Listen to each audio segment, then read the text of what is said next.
Olá, galerinha! Como é que vocês estão? Eu espero que vocês estejam bem. Estamos passando aqui para comemorarmos o Dia do Técnico em Enfermagem. É uma série voltada só para vocês curtirem esse mês tão lindo e tão especial dedicado a nós, que cuidamos de pessoas, que amamos pessoas, que sabemos da responsabilidade do que é cuidar do outro. Saber sempre que eu estou cuidando do amor de alguém, o filho de alguém, o marido de alguém, a esposa de alguém, a mãe de alguém. E com isso traz uma responsabilidade muito grande para a nossa vida, né? Não é simplesmente uma pessoa entrar no nosso ciclo de assistência, seja para internação ou seja numa UPA da vida, na emergência da vida, onde a gente vai, realiza os procedimentos prescritos pelo médico, faz as intercorrências voltadas para a área da enfermagem e depois tchau, né? Na realidade, a gente consegue até desenvolver vínculos, vai além do simplesmente administrar uma medicação, observar,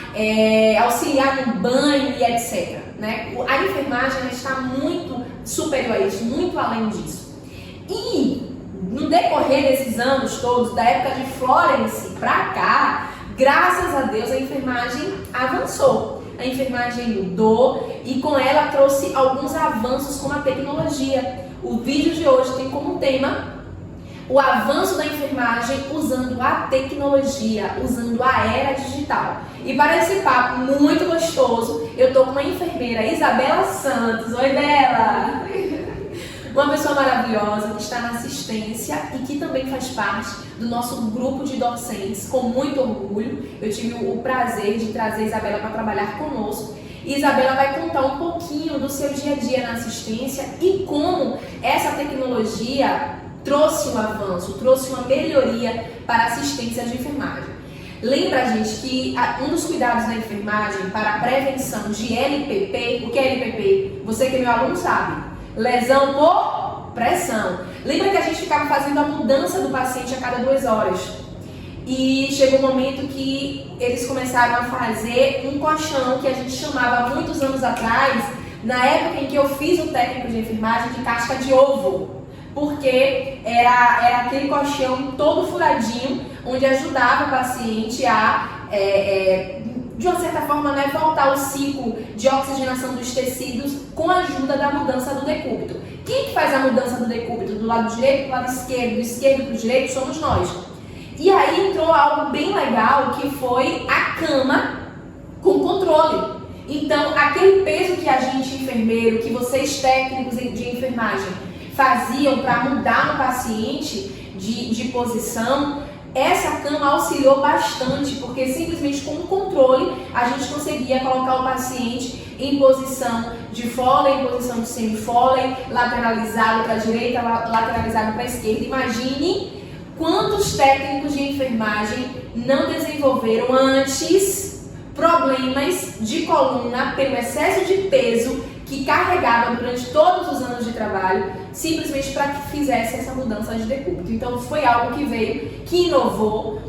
Infelizmente não existem esses aparelhos, essas tecnologias em todos os ambientes de trabalho, mas já tem muita coisa nova acontecendo e é sobre isso que Bela vai falar conosco, ok? Vamos lá, Bela! Se apresenta para a galera, por favor. Oi, pessoal, meu nome é Isabela Santos, sou enfermeira, estou na ativa, né?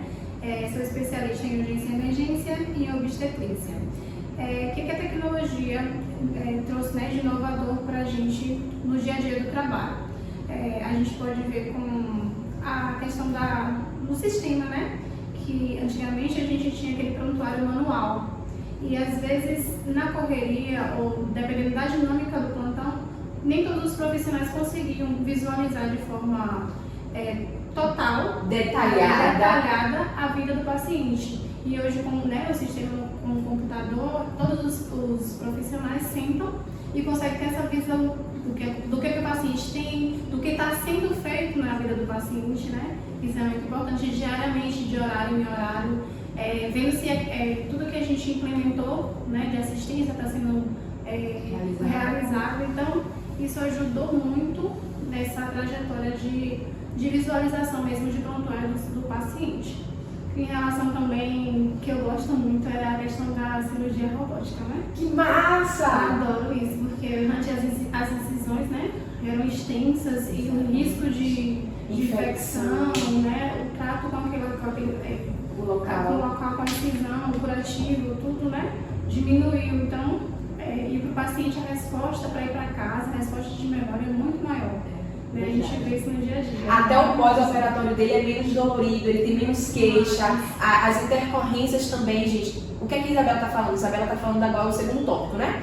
Isabela está falando sobre as cirurgias robóticas. Primeiro ela começou falando sobre o prontuário eletrônico. Lembra que eu ensinava, inclusive ensinei muito em sala de aula, que durante a passagem de plantão em biossegurança eu falo sobre isso também para eles. Na passagem de plantão, antes a gente sentava e a enfermeira ela tinha que passar caso por caso para os médicos ou para os plantonistas, né, de forma geral, para os técnicos e para a enfermagem, para a enfermeira que estava assumindo o nosso plantão pela manhã. Então tudo que acontecia de 7 da noite até 7 da manhã no nosso plantão, a gente tinha que passar para a galera, para os novos colegas que iriam nos tirar.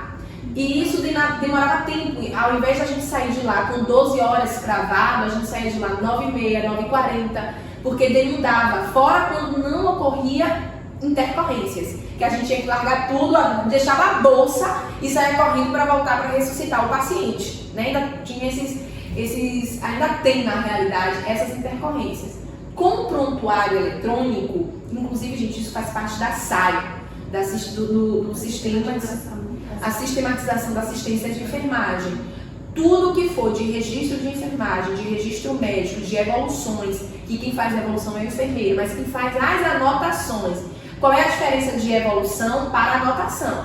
Evolução é que o enfermeiro faz durante as 12 horas de trabalho de tudo que ele realizou no paciente. Não só todos os cuidados que a gente delegou e prescreveu a nível de enfermagem para que os técnicos façam, como também tudo que a gente fez, que foi prescrito pelo médico, incluindo as intercorrências que podem ter acontecido com o paciente durante essas 12 horas de plantão. Então a gente pegava o prontuário impresso e toma em caneta, às vezes uma folha e meia, e não pode ter uma fissura, um rasgão, um borrado, não pode deixar, acabei aqui na metade da folha, deixar aquele resto todo vazio. A gente tinha que riscar esse pedaço para poder fazer colocar o carimbo e a nossa assinatura. Então é muito cheio de pormenores. Por exemplo, perdia ou olhava.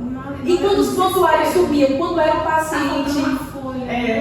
Quando era o paciente que estava com uma patologia diferente, que esse prontuário sumia, que ia para as mãos dos médicos para eles poderem fechar o diagnóstico clínico do paciente, a gente ficava louca procurando esse prontuário sem achar. Senão, tipo, um profissional está aqui segurando, precisando de usar, e o outro está precisando ver as medicações, mas aí tinha que esperar um terminar para poder usar, então isso demandava tempo, né? Exatamente. E hoje não, cada um entra no seu computador e resolve sua vida. Exatamente. Então, olhe como mudou, né? Olhe como o computador ele veio para nos ajudar a fazer essas anotações. Então, não precisa um técnico fazer tudo o que ele tem que fazer e ficar esperando o prontuário aparecer para ele sentar e fazer a anotação dele. O que é a anotação de enfermagem? A anotação de enfermagem é tudo que o técnico faz. Então, se ele deu um banho, realizado o banho de leito 8 da manhã, realizado medicação de horário, ou o paciente se negou a receber a medicação de horário, bola, saber a cor da caneta. Então, para noite a gente usava geralmente preto ou vermelho, para dia preto ou azul. Então, hoje com toda essa era digital, tudo melhorou. Outra coisa importante é a prescrição médica. Não sei se tu chegou a pegar um médico que falava inglês e você tinha que sair correndo para tentar interpretar. Tu viveu isso? As letras também. Exatamente. E tem sistemas hoje que eu trabalho que, por exemplo, com pediatria, ele já te dá o cálculo de medicação ali. Então, não tem o risco de erro zero, é maravilhoso. Você não precisa chegar lá e ficar fazendo, né? Um cálculozinho, exatamente. Eu ensino pra eles isso. Eu ensino pra eles regra de 3. O sistema te dá isso. Então a gente já tem um sistema onde o médico prescreve, a gente coloca a miligramagem da medicação, mais o peso da criança, e ele já te dá quantas ml você vai aspirar e administrar. Você só precisa, obviamente, conhecer as vias de administração, os efeitos que essa medicação pode acontecer ou não. Então, olha só, olha a primeira mudança que a Isabela falou. Isabela falou a tecnologia voltada ao prontuário eletrônico, a tecnologia voltada para a administração de medicamentos que a gente tem que fazer de forma segura. Isso, inclusive, entra na segurança do paciente. É um dos ciclos lá da segurança do paciente. Depois, Isabela falou, qual foi o outro tema que você falou? Na questão da espera, né? Porque demorava muito de pegar um profissional pegar o prontuário, outro profissional pegar o prontuário. Então, isso foi. Agora é mais dinâmico, né? É mais dinâmico. Cada um tem o seu computador e cada profissional senta e lança o que fez, né? De procedimento, que realizou. E uma outra coisa que ela falou importante foi a cirurgia robótica, né? Que maravilha! Quais são os contras, digamos assim? Os contras é que a gente sabe que, obviamente, está ali substituindo um profissional da saúde, que no caso é o médico, né? Digamos assim, ou qualquer outro que esteja ali como coadjuvante na cirurgia. Mas, em torno de benefício para o paciente, é maravilhoso, né? Então, o processo dolorido é menos, as intercorrências são menores, o risco de infecção hospitalar, que é o que a gente mais prega hoje. O retorno desse paciente para casa, né? Que acelera, né? O retorno do paciente para casa. Você já participou de alguma cirurgia? Não. Robótica? Só pega depois, né? Só pega depois, não pode, né? Depois, mas é maravilhoso. Você vê aquelas incisões mínimas, né? Bem menos invasivas, o paciente sente muito menos dor. A resposta, né, da área da incisão, você vê que é muito. Não tem. Não abrange tanto, né? Não machuca tanto o paciente. Então, eu fico maravilhada, porque só vendo está assim aqui, exatamente. Até para a questão mesmo do curativo, gente. Porque o que é que acontece? Principalmente quando a gente faz manipulação óssea, né? Quando é cirurgia. Quais são as cirurgias mais dolorosas? São as cirurgias que têm manipulação óssea. Então, é um paciente que geralmente pode chegar até a apresentar nasarca, que é edema generalizado. Vamos imaginar um paciente que precisou fazer um transplante de válvula cardíaca. Então, é uma cirurgia a céu aberto, onde literalmente a gente precisa fazer essa incisão, abrir o tórax do paciente para poder fazer a troca da válvula. O paciente fica no mínimo aí de 7 a 15 dias na UTI, esperando todo o corpo dele se recompor, né, responder, correndo todos os riscos de adquirir infecção hospitalar, porque a gente sabe que enquanto o paciente está no hospital, ele está aberto, vulnerável a adquirir infecção. E hoje você pega um profissional, hoje você pega um paciente pós-cirúrgico com lesões mínimas, riscos para infecções muito baixos, até operativo para a gente fazer. E a gente fica pensando também na questão psicológica, porque às vezes a gente tem uma patologia que a gente não esperava. E a cirurgia leva a uma incisão enorme que vai ficar com aquela cicatriz, principalmente nas mulheres, né? A abdominal ficava aquela laparotomia enorme. Isso às vezes mexia com o psicológico do paciente depois, né? Exato. Então hoje em dia as incisões mínimas, nossa, é outra coisa. É outro nível, né? Então a gente tem os robôs nos ajudando, um agregante a mais para nos ajudar, né, nesse controle de infecção e etc. Então sempre quando você passar por um hospital e ver lá um outdoor, né, realizando cirurgias robóticas, vocês vão saber que lá o negócio é quente, que é gostoso de trabalhar, porque você vai ver um robô sendo manipulado por um computador, obviamente, com um profissional manipulando ele, mas realizando procedimentos que antes eram feitos, né, realizados por profissionais. Isso é massa. Inclusive, gente, o risco também de esquecer campo cirúrgico e etc. dentro do paciente, hoje a gente não se ouve falar tanto quanto antes. Foi implementado, né, o checklist, né?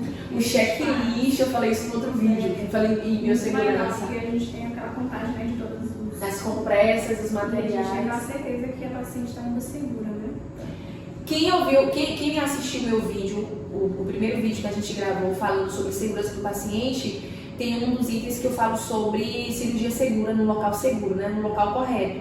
E aí a gente tem uma enfermeira, uma técnica, eu acho que isso varia muito do hospital. Lá eu não sei qual seria. Lá no hospital? Sim. Então lá é um técnico que fica responsável pela contagem das compressas e dos materiais, dos utensílios, dos artigos críticos de biossegurança, lembram disso? Que a gente utilizou durante todo o ato cirúrgico, tá? Então eles têm que contar e, Deus livre e guarde, se sumiu alguma coisa, a gente tem que procurar e o hospital, a sala cirúrgica, o centro, tem que dar conta. E se não tiver ali, tá onde? possa ser que esteja dentro do paciente. Então, o que é que a gente faz? Hoje, com o robô, esse risco diminui absurdamente. Ok? Por quê, Pro? Porque ele já vai fazendo a incisão cirúrgica e já vai fazendo a cauterização também. Então, a gente não tem esse risco de perda volêmica, um choque hipovolêmico e etc. Né? Também tem a questão dos exames, né? Que antigamente, por exemplo, o raio-x era preciso esperar o dia que o médico estaria ali para poder dar aquele laudo. E hoje não, a gente lança no sistema, com a questão da tecnologia, o médico de onde estiver vai laudar e aquele paciente não vai ter que esperar 3, 4 dias para poder receber o exame dele. Então isso também ajuda bastante a gente. E o que eu tenho observado hoje o paciente vai, faz o raio-x automaticamente. Por exemplo, o paciente entrou aqui agora na emergência, né? E aí o médico vai e solicita o raio-x. Faz a foto rapidinho e ele já direciona para o sistema do médico. Quando o paciente volta para o retorno, já está lá. Antigamente a gente tinha que ficar andando com aquele saco de raio-x debaixo do braço para poder todo o canto que a gente fosse. E hoje não. Se você faz parte de uma rede credenciada, por exemplo, num sistema fechado a nível de saúde, aonde você for vai estar lá seu prontuário eletrônico, porque hoje nós temos o prontuário eletrônico, né? O paciente tem um prontuário eletrônico, aonde ele vai, a rede que ele vai, tá tudo escrito, todas as alergias, as comorbidades. Então o paciente, por exemplo, se ele chegar em coma ou chegar, desacordado por um mal súbito, as pessoas que estão ali vão saber o que aquele paciente tem, a singularidade dele, vai poder tratar ele de forma única, né? Exatamente. E até o tratamento que ele vem fazendo uso, ou que ele fez uso, suspendeu, as medicações, tudo fica ali registrado dentro do prontuário, incluindo os exames. Tu já prestou atenção, tu já viu lá na vivência, assim, algum resultado de exame que era para fechar um diagnóstico rápido, para tentar salvar a vida do paciente de forma rápida? Conta para mim um pouquinho.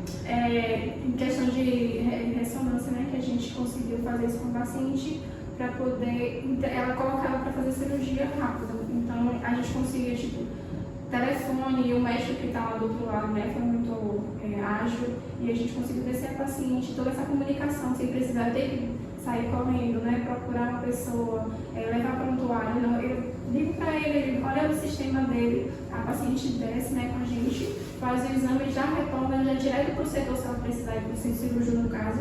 De lá ela já vai, porque o funcionário ele já é treinado para isso, então do onde ele sai, ele já vai levar para onde ela precisa ir. Sim. Então isso já é uma dinâmica maravilhosa, porque senão ia ter que voltar para esperar o médico ver, sabe, uma demanda. Entendi.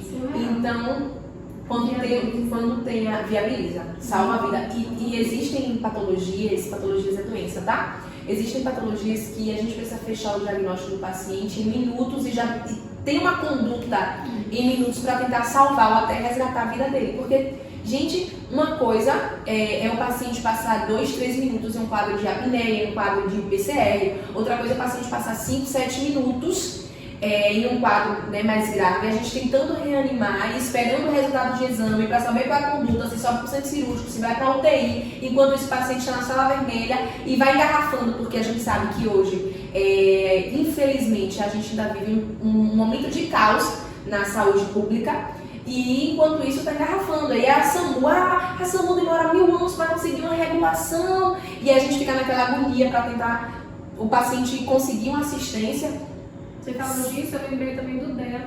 Do DEA. Como isso ajuda a gente, né? Exatamente. Na hora para dizer qual é o ritmo o que o paciente está. O ritmo cardíaco. Para a gente poder reverter, né? Ter esse feedback na hora. Exatamente. Eu te lembrei também da questão da Covid. Sim. Quanto a tecnologia ajudou com Sim. a questão da transmissão, os médicos conseguindo fazer as consultas de pacientes que tinham patologias, por exemplo, hipertensão ou diabetes, que não queriam ficar vulneráveis, se expondo, né, para ir para o hospital, e conseguiam fazer suas teleconsultas com os seus médicos que já acompanhavam de uma forma mais segura em casa, resguardada. E eu vou te dizer, graças a Deus, a enfermagem está entrando nesse ciclo também.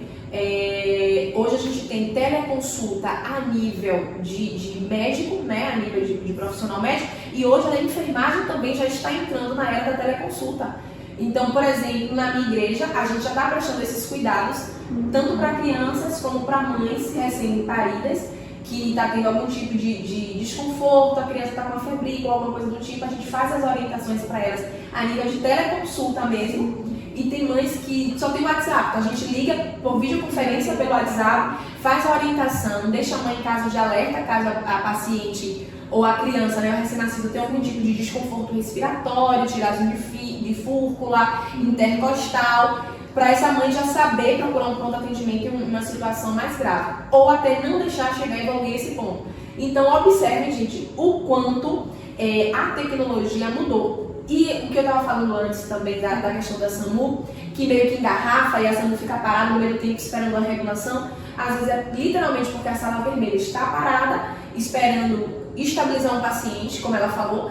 A partir daí, direcionar esse paciente se vai fazer a cirurgia, se vai fazer o exame, se vai direto para a UTI, limpar a sala e poder receber o paciente que está dentro da SAMU. Então, o ciclo, às vezes, na nossa cabeça de pai, de mãe que está aflito, de filho que quer uma assistência rápida, não entende o porquê que às vezes a SAMU demora um pouquinho. E o tempo inteiro que eles estão lá, eles estão se comunicando com a gente, também através da internet, através do prontuário eletrônico desse paciente, se comunicando com o hospital e o setor de regulação tentando interagir o tempo inteiro para viabilizar e socorrer esse paciente, tá? Tem também a questão que está crescendo aí, um gigante, né, na enfermagem, porque as enfermeiras agora elas estão empoderadas e criando, né, seus próprios negócios. E a tecnologia está vindo aí grandona. Instagram que ajuda a gente, né, a promover nossos trabalhos. E a gente não está mais só presa à questão hospitalar, né? A gente está conseguindo montar o nosso próprio negócio. Que massa, repercutir, né, para as pessoas, fazer propaganda, isso é muito legal. Exato. E até instruir, né? Tem muitas enfermeiras que têm canais aí que dão dicas, né, orientações diárias para os pacientes, então eles conseguem ter um maior acesso à informação, né, de saúde hoje em dia. Exato. E até a questão, tipo assim, né, as gestantes e tal, tem os blogs, tem as redes que elas se comunicam, aprendem a cuidar dos bebês, né? Acompanham totalmente a gestação toda, cada ciclo da gestação, por blog, por aplicativo. Conseguem ver a idade gestacional, o que vai acontecer naquele período. Isso é muito legal.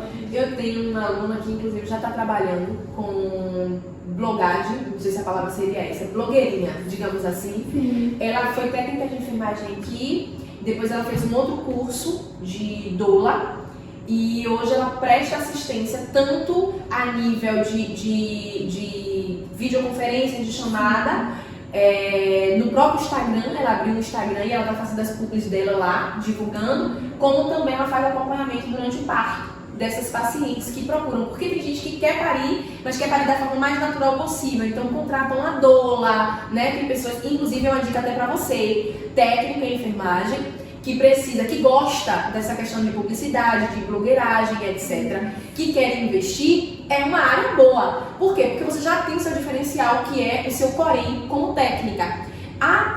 Somatizando a isso, você pode, por exemplo, eu quero fazer urgência e emergência, então você vai abrir seu Instagram como se fosse um Instagram profissional para você ficar dando dicas de emergencistas. Então, tipo, se uma criança engasgar, qual é o procedimento? Se um adulto engasgar, qual é o procedimento? Minha parte é voltada para materno mesmo. Então, como é que essa mãe faz a ordenha? Como é que essa mãe faz a liberação do leite para não desenvolver mastite? Então, gente, temos hoje várias formas de trabalho. Enfermagem hoje só fica sem trabalho se realmente quiser. Porque até não tenho nada para fazer. Vai para a internet, começa a trabalhar na internet. Abra seu canal, né, no Instagram.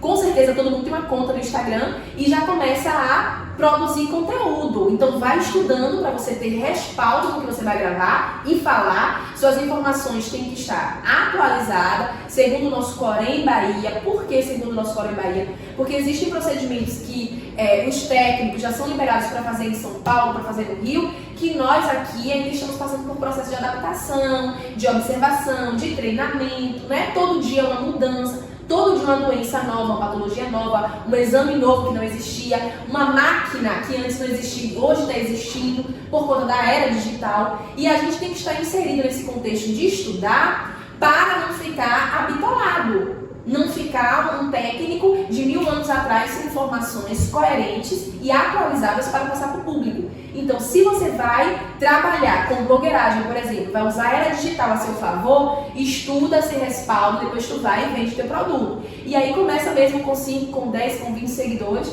Daqui a pouco você está aí bombando em Salvador. E não se esqueça de dizer que essa dica você pegou aqui com nós, ok? Deixa seu like aí no nosso vídeo, manda essa informação para alguém que você acha que fala bem, que explica bem, um colega de sala de aula, por exemplo, que você acha que na apresentação do seminário o cara broca e que tem futuro aí com a era digital. Então, com a era digital. Então, manda para ele esse vídeo, fala para ele, assiste aqui esse vídeo, vamos trabalhar juntos, vamos fazer uma parceria, eu produzo o material e você coloca a sua cara e vende aí pra gente, quem sabe decola e quem sabe funciona. Para quem está começando também tem a questão do LinkedIn, né?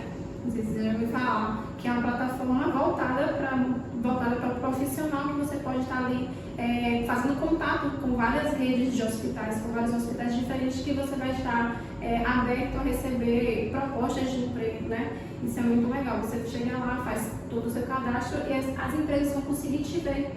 Outros colegas vão conseguir te ver e te indicar. Você pode se destacar ali naquele meio. Que massa! O LinkedIn é uma plataforma maravilhosa. Então entre aí no LinkedIn, coloca seu currículo, coloca o currículo massa, atualizado. Uma foto bem bonita. Uma foto bem bonita, chamativa, com postura melhor, de jaleco, tá? Lembre-se para não carregar na maquiagem, lembre-se para não colocar nada de fotos com aparições, né? Com fotos sensualizando e etc. Coloca uma roupa composta, uma roupa bonita, porque você é seu próprio marketing, a realidade é essa. Você é uma vitrine e nós estamos olhando e de repente vai que a gente aponta para você e fala, vem trabalhar, né?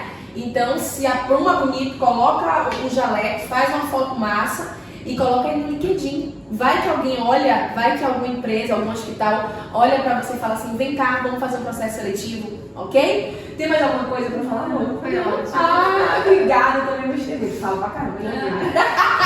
A entrevista é com ela, mas que fala sou eu. Eita, Glória!